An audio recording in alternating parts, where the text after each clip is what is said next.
place sous l'égide de l'ONU, essentiellement, pour financer la réduction des émissions globales de carbone, ce qu'on appelle l'atténuation, et puis la réadaptation de nos économies, de certaines de nos infrastructures aux conséquences du changement climatique, ce qui s'appelle l'adaptation. Voilà.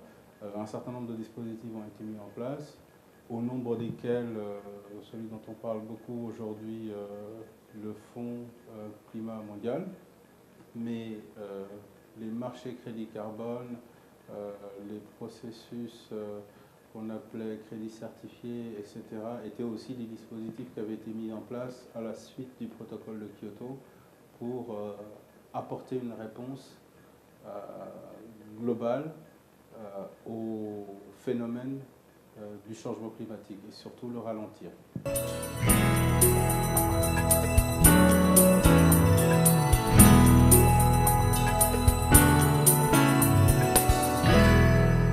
Pour l'Afrique, en fait, on ne peut pas, comme on n'est pas les plus grands pollueurs, trouver tout seul la solution. Mais de la même manière qu'on ne peut pas trouver la solution, il faut se rendre à l'évidence que l'Afrique fait partie de la solution. C'est l'une des parties les plus vastes du globe, avec les surfaces habitables les plus importantes. C'est encore une zone sur laquelle existent beaucoup de forêts qui captent le carbone. C'est une zone dans laquelle il y a beaucoup de ressources en hydrocarbures qui pourraient ou pas être exploitées. Donc l'Afrique est au cœur de la résolution de la problématique climatique mondiale. Une autre partie de cette problématique, ce sont les gros pollueurs internationaux, qui sont les pays développés.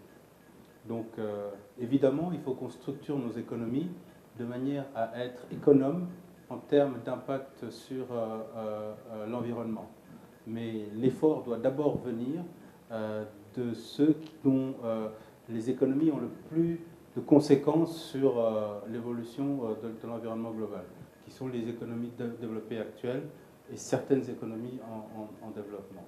Mais en tous les cas, quoi qu'il arrive, l'Afrique, s'il n'est pas la solution, fait partie intégrante de la solution au niveau global pour résoudre la problématique des changements climatiques.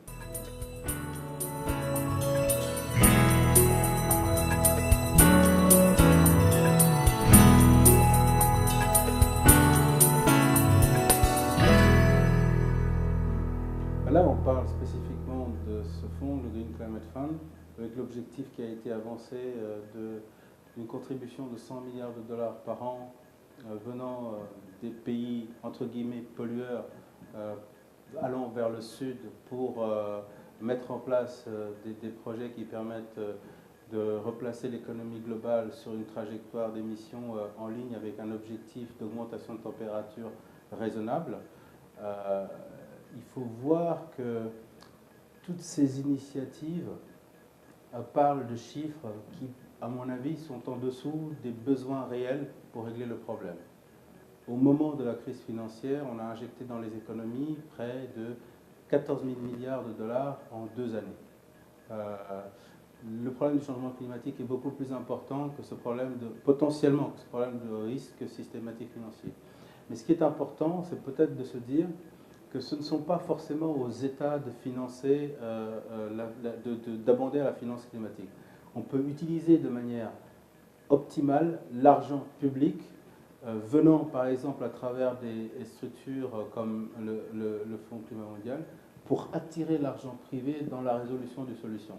Et là, on se retrouvera en face de masses beaucoup plus importantes qui permettront d'utiliser globalement le levier finance climatique organisé par les Nations Unies comme une première étape vers une solution globale intéressant aussi les flux d'argent privé qui cherchent à s'investir et qui pourraient être en situation de s'exposer à des projets qui participent à la résolution du problème climatique.